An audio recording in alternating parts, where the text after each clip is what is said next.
1945, isa sa mga masalimuot na panahon noong ikalawang pandaigdigang digmaan sa pagitan ng mga Hapon at mga hukbong Amerikano at Pilipino. Ngunit sa taong din iyon, inaalala rin ang paglaya ng siyudad ng Baguio laban sa puwersa ng mga Hapon. Ngayong 2025, 80 at malaya pa rin. Ito ang kasalukuyang tema sa inilunsad na photo and multimedia exhibit bilang paggunita sa 80th anniversary of the Liberation of Baguio. At bilang formal na pagbubukas ng programa, nagkaroon ng ribbon cutting ang mga namuno sa aktibidad kasama ang kinatawan ng Philippine Military Academy. Bawat larawang nakasabit sa dingding, tila hinihila at ibinabalikan ito sa mismong mga araw ng digmaan. Makikita ang dating itsura ng mga kilalang lugar sa Baguio na hindi mo aakalaing ganoon pala ang naging kinahinatnan noon. Gaya na lamang ng Diplomat Hotel, Session Road, maging ang Baguio Cathedral.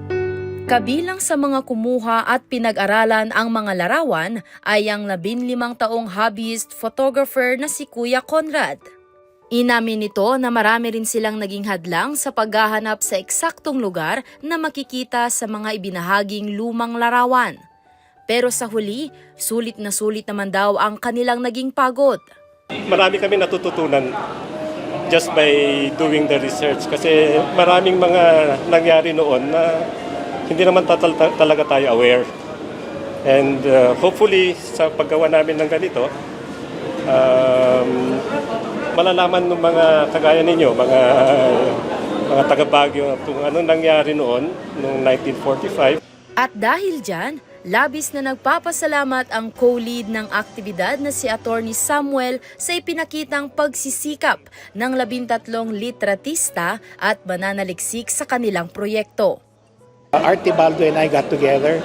We talked about the possibility of having a then and now exhibit. So, dalawang pictures lang sana yun. Yung picture ng World War II at saka yung present day.